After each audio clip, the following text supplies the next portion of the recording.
Bienvenidos nuevamente al canal. El día de hoy vamos a hablar de una sentencia que causó mucha polémica el año pasado. Es la sentencia proferida por la Corte Suprema de Justicia, Sala de Casación Civil, Familia y Agraria, SC 4027 del 2021, cuyo magistrado ponente es el doctor Luis Armando Tolosa Villabona. ¿Por qué es polémica esta sentencia? Porque se establece por vía jurisprudencial que la sociedad conyugal termina por la separación de hecho entre los esposos, y esto como consecuencia dará lugar que el esposo o esposa que se ha separado de hecho pueda iniciar una unión marital de hecho, tanto en sus efectos personales, singularidad, ayuda y socorro mutuo, solidaridad, permanencia, respeto recíproco, cohabitación, como también en sus aspectos patrimoniales, es decir, la sociedad patrimonial de hecho, dando lugar a compartir una sociedad de bienes en la unión marital. Entonces, la polémica radica en que el matrimonio es un contrato solemne, es un negocio jurídico del cual se derivan efectos a partir del cumplimiento de las solemnidades que establece la ley. Por lo tanto, admitir que termina de hecho significaría que ya no son necesarias esas solemnidades, sino que esas solemnidades podrían ser un requisito más bien para su liquidación con posterioridad. Es decir, que sí es necesario hacer la liquidación, pero que los efectos de la separación de hechos son tales que pueden dar lugar a que se forme una sociedad patrimonial de hecho. Pero ¿cuáles son los hechos del caso? Una pareja estaba casada, su matrimonio perduró, pero hubo la separación de hecho por parte del señor. El señor, con el tiempo, inició una unión marital de hecho. Y en esta unión marital de hecho, se adquirió o se tenía un bien, el cual luego fue vendido a la compañera permanente pagó un valor y bueno, al momento de la disolución y liquidación de la sociedad conyugal, la esposa pretendía que ese bien que había sido vendido a la compañera permanente regresara al patrimonio del señor y con ello regresara al patrimonio de la sociedad conyugal para que se pudiera hacer una distribución de gananciales. Y adicionalmente, la esposa pide que se aplique la sanción por ocultamiento de bienes, es decir, que pierda la proporción del bien y la restituya doblar. Estos son los efectos, digamos, de esos negocios en el matrimonio. En primera instancia, conocido este proceso, el juez ordenó a la compañera permanente a restituir el predio y a pagar los frutos y aplicó la sanción por ocultamiento de bienes. En segunda instancia, el tribunal revocó y desestimó las pretensiones. Entonces el caso llega a la Corte.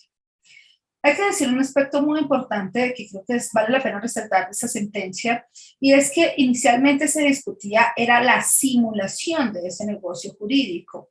¿Y por qué la simulación de ese negocio jurídico? Porque realmente no se quería vender ese bien, sino que se quería donar, y por eso se estableció también incluso un bajo precio. Y la simulación implica que yo tendría que analizar los elementos de ese negocio jurídico, la capacidad, el consentimiento, el objeto ilícito, la causa lícita. Y creo que desde aquí, de entrada, les dejo claro que considero que la Corte en esta decisión falló porque en vez de estudiar ese negocio jurídico y decir si esa compraventa fue simulada o no, se metió en otra materia que era la de liquidación de sociedades de bienes derivadas bien del patrimonio o derivadas bien de la sociedad patrimonial de hecho. Creo que es un aspecto que es importante resaltar del inicio. Bueno, la Corte, diciendo esto, entra a analizar pues, que la separación física y definitiva de esa pareja matrimonial se dio en 1980 y que la convivencia con esta nueva pareja en unión marital de hecho inició en 1981, es decir, un año después de la separación de hecho. Que la demanda de divorcio que inició en el año 2001, pues claramente se acepta en esa demanda de divorcio que ya existía una separación de hecho desde hace más de 20 años. También la Corte entra a analizar que en la historia del derecho colombiano se han igualado y equiparado derechos de todas las parejas heterosexuales y también se han protegido los derechos de las parejas del mismo sexo. Y que esto un poco respetaban esos alcances previstos del legislador en cuanto al respeto por los derechos y deberes de las parejas en el plano de igualdad, en el plano de libertad y en el plano de dignidad. También entra la Corte a analizar que las familias jurídicas o naturales nacen para satisfacer las necesidades personales de las personas, y no solo en el campo social, sino también en el campo patrimonial. Estima la Corte que desde la Ley 28 de 1932 se establece que existe una libre administración de los bienes y que al momento realmente de extinguir esa relación, pues se entregan, se otorgan los derechos singulares que cada uno tuvo en esa sociedad de bienes. Es decir, que al momento de la separación se conforma una universalidad indivisa y precisamente tenemos que dividir esa universalidad. Una tesis de la Corte es que la disolución es una limitación a la propia voluntad del legislador.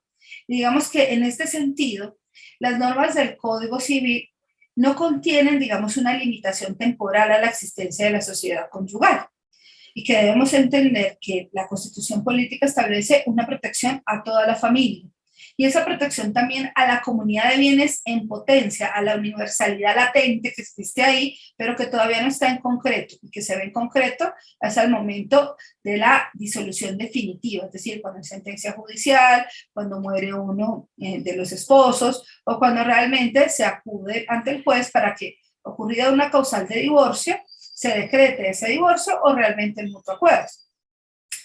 Dice la Corte y precisa que ni la sociedad conyugal ni la sociedad patrimonial surgen realmente al momento de la disolución, sino que obviamente tienen vida propia desde el inicio del matrimonio, desde el inicio de la unión marital de hecho, en la unión marital de hecho obviamente con el requisito de 2 años mínimo de permanencia. Y allí es donde entra a pensar, bueno, ¿qué efectos tiene una separación de cuerpos o una separación de hecho? Es decir, la separación de cuerpos como un proceso donde yo le pido al juez que autorice las residencias separadas de los cónyuges, o la separación de hecho cuando simplemente hay una ruptura unilateral de la relación de pareja y uno de ellos se va y se admite, digamos, esa separación unilateral. Entonces, para la Corte, y esto, digamos, es uno de los aspectos más polémicos que tiene esta sentencia, esa separación de cuerpos, que claramente se establece que la separación de cuerpos, si no se dice nada, se disuelve la sociedad conyugal, la equipara a la separación de hecho, diciendo que una separación de hecho, que es la separación unilateral de la pareja, disuelve también la sociedad, independiente a que con posterioridad se realice una sentencia judicial con fundamento en esa separación de hecho y se declare el divorcio o la cesación de efectos civiles del matrimonio. Entonces, desde ese punto de vista, ya lo que surge desde el punto de vista económico es adelantar la respectiva declaración, digamos, de esa disolución. Pero, óiganlo bien, se parte entonces que la separación de hecho, la separación unilateral, disuelve la sociedad de bienes. Es decir, que el rompimiento de la vida matrimonial en forma duradera, incluyendo la marital, implica para la Corte que materialmente se cesa, digamos, el trabajo, la ayuda de socorro mutuos, la solidaridad, la permanencia, y como cesa esa ayuda de socorro mutuos, ese trabajo, esa permanencia, pues entonces ya no se comparten los bienes. Esto, digamos, bajo ese entendido, porque como ya no se contribuye en el patrimonio de la familia, pues ya no se podría decir que existía la sociedad conyugal. Entonces, esto implica que el patrimonio que se forma por cada uno de los cónyuges luego de la separación de hecho ya no haría parte de los gananciales, ya no harían parte de los derechos que se derivan de la sociedad conyugal, porque, digamos, ya no provienen del trabajo, de la ayuda y socorro mutuos de la pareja, sino que ya, digamos, se hacen de forma individual todas estas ganancias económicas por parte de cada uno de los cónyuges compañeros permanentes. Entonces, digamos que la Corte se pregunta si puede, digamos, en un matrimonio, alguno de los cónyuges disfrutar o participar en aquello que no ayudó a ganar o construir. Digamos que la separación de hecho es una causal de divorcio y esto, digamos que lo conocemos porque claramente el Código Civil lo establece. Pero es polémico considerar que la separación de hecho disuelve un vínculo que nace desde un contrato solemne, de un contrato que cumple unas formalidades, porque nos estarían diciendo prácticamente que las formalidades ya no serían necesarias para disolver esa sociedad conyugal. Y este, digamos, es un aspecto muy controversial. Y por lo tanto, esto nos sitúa, digamos, en un plano probatorio de definir cuál fue la fecha de terminación de la sociedad conyugal. Y a veces no es tan sencillo, porque a veces los esposos no tienen una fecha cierta de terminación, o si bien están separados de hecho, cada uno en una casa diferente, siguen de alguna u otra manera teniendo relaciones matrimoniales, porque el señor va a la casa, allí desayuna, allí almuerza, allí cena, esporádicamente se queda en la casa de su esposa, y inicia una relación paralela en una sociedad patrimonial, de hecho, en una unión marital, más bien, perdón, de la cual se supondría nacería la sociedad patrimonial de hecho. Entonces, realmente, digamos que hay muchas realidades que no nos permiten decir que esto aplique para todos los casos. Desde ese punto de vista, entonces, para la Corte, la separación de hecho implica una aceptación libre, es una situación que genera que si bien existe en apariencia formalmente el matrimonio, pues ya no hay, digamos, un cumplimiento recíproco de los deberes y obligaciones esenciales de ese matrimonio. Y por lo tanto, pues al romperse la convivencia, ya no podríamos decir que hay una solidaridad, una ayuda de socorro mutuos, sino que realmente lo que quedan son formalismos que implican disolver a través de esos mismos actos solemnes y esas mismas formalidades la sociedad conyugal, y que aceptar, digamos, que ese mero formalismo se ejecute significaría desde el punto de vista jurídico una mala fe en el aspecto patrimonial, porque se permite que uno de los cónyuges o eventualmente uno de los compañeros permanentes participe del patrimonio del otro defendiendo una hipotética sociedad conyugal o sociedad patrimonial que es inexistente y que considera la Corte es inexistente porque la separación de hecho la disolvió.